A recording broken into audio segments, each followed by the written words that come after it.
morning! Another day, another vlog. Sabi ni Kael Elkins, another day, another vlog. So, nandito na naman po ako sa aking kitchen. Welcome to my kitchen. Maaga po yung delivery ng Voila, yung grocery store. Bumili sila ng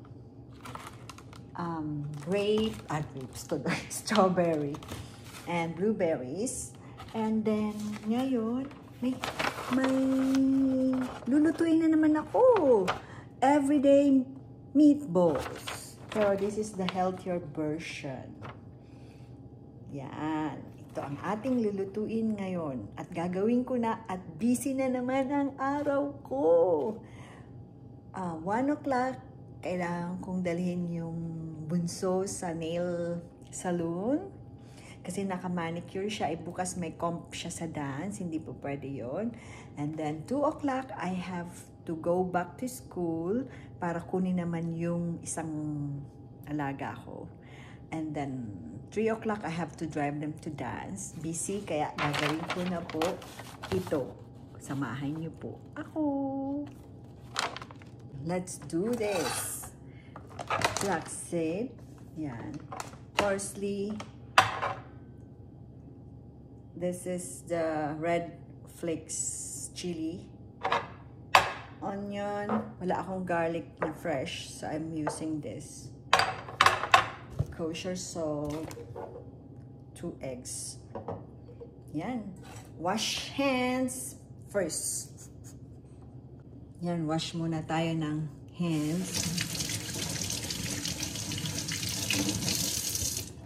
Tapos, yan, welcome to my cooking. Kaya lang, dapat may nakaganon na ano, no? What do you call this? Isa pang sanang cellphone. Para nakikita nyo kung anong ginagawa ko. Di makita eh, diba? Well, so let's open the beef. This is from Costco. Kirkland. So, lagay natin ito dito. The beef.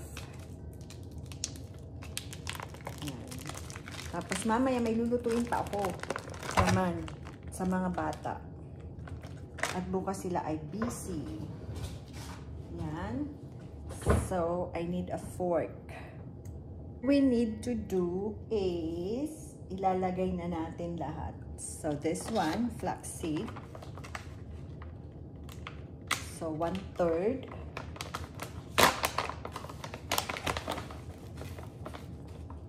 1/2, I mean. 1/2. Yan. That's flaxseed. And I will put, dapat milk, but I will not put milk. So I will put water. Water, 1/3. There. Water. Water. Water. And 2 tablespoons of parsley. Dami, no? Wala kasing fresh. So, I'm making it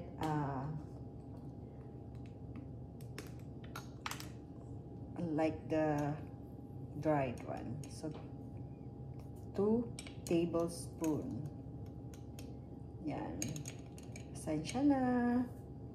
Yan. And after that, we're not using cheese, so we'll have to put salt, pepper,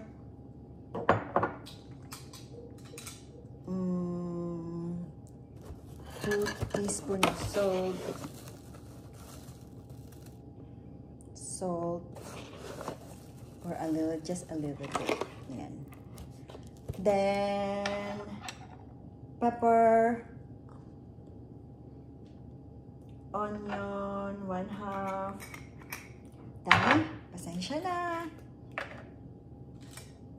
This is onion. So, I have 1/2 teaspoon. And then, I think I need a garlic. Wala akong garlic na fresh. So, I'm using this a little bit. And then, yun. egg. 2 egg. Okay. Ting!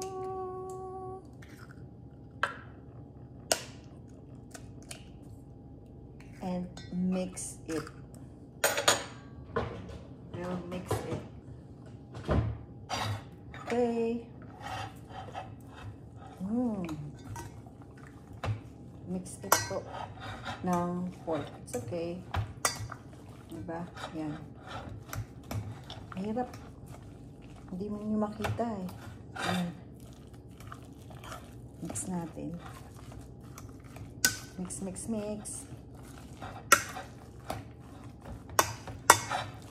Yan. And this is it. We mixed it. Then,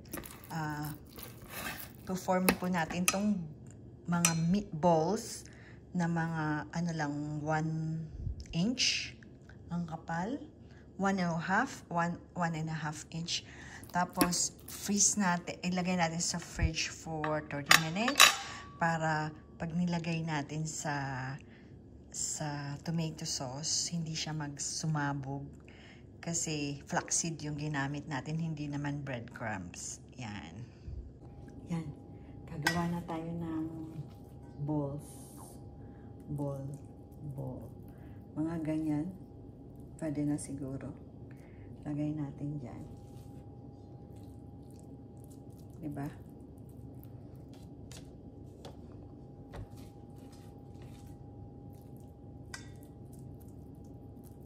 Yan. Yan. Forma nating bilog. Kasi para mamaya, I'm all done. Yan. Tapos naglalaba ako sa taas. Yan. Busy Thursday. Yan. Gawin mo po muna natin ito lahat. Yan. There you go. Yan na po yung ating meatballs. We will put it in the fridge first. Lagyan natin ng saran para lagay natin sa fridge. Tapos mamaya gawa na tayo ng sauce. Yan.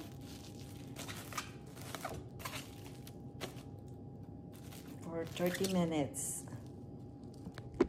Oops, sorry. Nalalaglag kayo. Yan.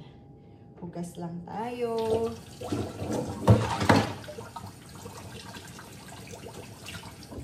Tidy up ng mga lutuan. Ganyan. Linisin na agad para tapos na. Hindi ka matatambakan, di ba?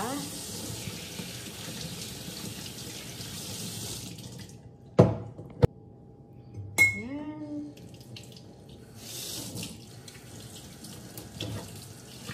Tidy up.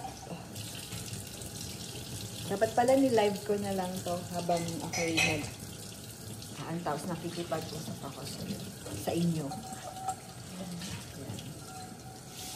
Tapos, hugasan ko yung blueberry para what do you call this? Tapos na.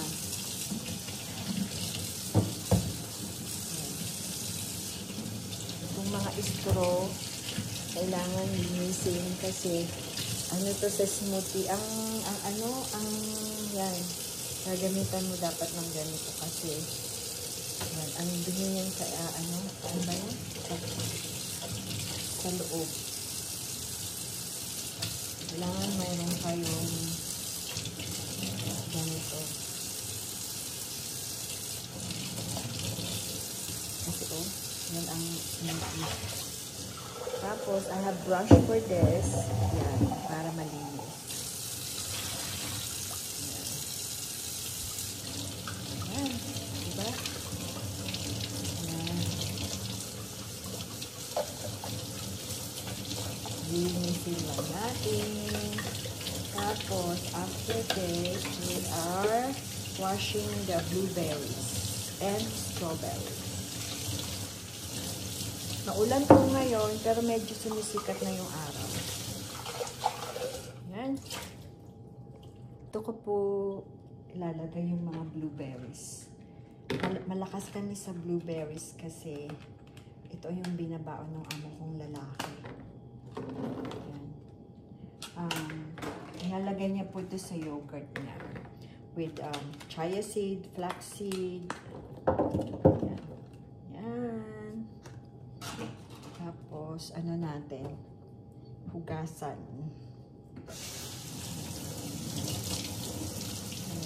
Blueberries. Tikman natin ito matamis. Maasim. Bakit? Pag bumibili siya nito, matamis ngayon ang asim. Baka hindi na ngayon tig blueberry.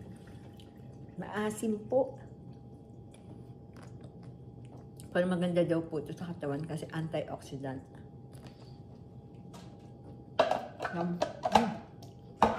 Asim. Ito namang strawberry ang ating lilinisin. Huhugasan. Ano ba yan? Hindi mali ang aking sinasabi yan. There. Sarap. Tikman natin kung matamis. But we'll wash it first. Yan.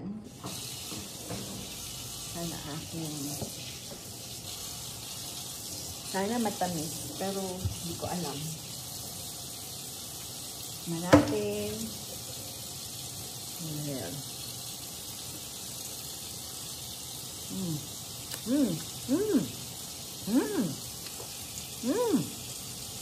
Matamis.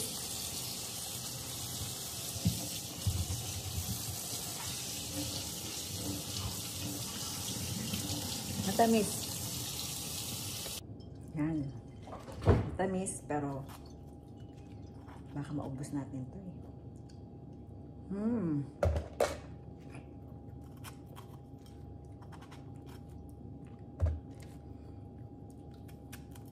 Yan. Ito ang kagandahan. Kasi, pagkakain ka, sige, pag nagutom, kain. Minsan nagdadala ka pa pauwi. Kasi sa dami hindi nila makain. Yan. Tapos, yung sweldo naman is, depende sa amo mo kung generous. Itong amo ko po ay very generous. Kasi, nung kapatid ko kinuha niya, in-sponsor niya, yun si Hanika, yung nanay ni Mara. Pero, hindi niya po hinire. Hinanapan niya lang na mapapasukan din. Pero PR na siya ngayon. Tapos, magpa-file na rin ng citizenship. Yan.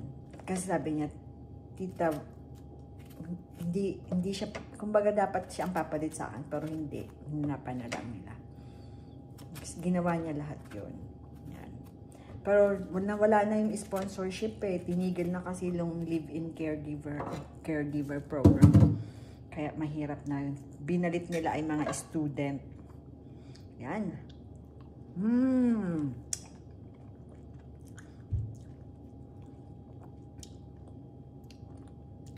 Sarap. Tago na natin. Lagyan natin sa fridge. Baka maubos ni kainaman in Canada. Ayan, andito ako sa laundry room. Kasi, medyo na dryer po ako. Kaya, andito ako. Ayan.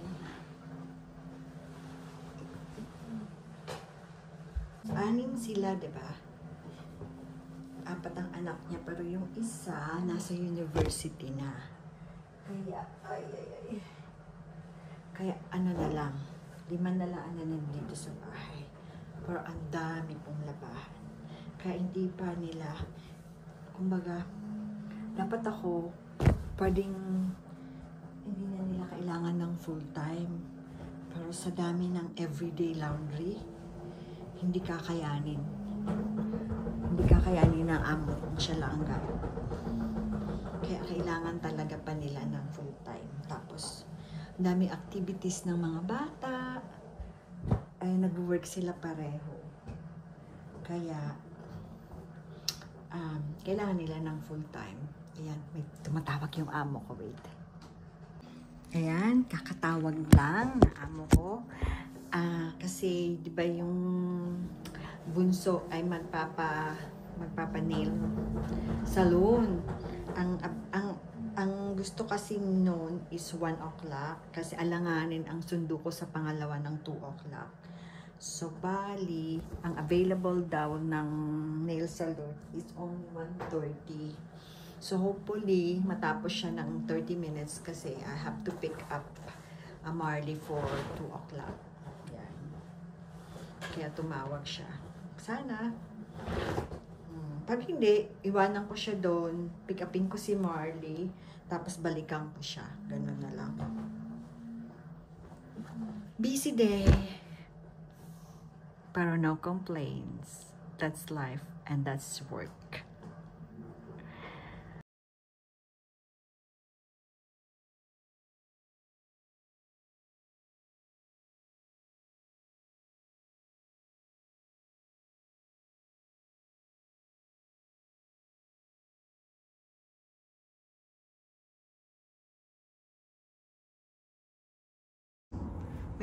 Winuwalk ko po si Winston bago umuwi. Yan, haggard na. Haggard na eh. Naantok po ako. Tapos, ayan nga, ang kati ng mata ko. So, spring allergy. Tapos, yan, winuwalk ko po si Winston. Pauwi na po ako kasi anong oras na 6. Inaano ko lang to, pinapaihi ko at hopefully mag-poop. Yan, salamat po ulit. Mayroon akong ulit ngayong vlog for today. Sabi nga ni Kyle Elkins, another day, another vlog. And thank you for watching. Bye!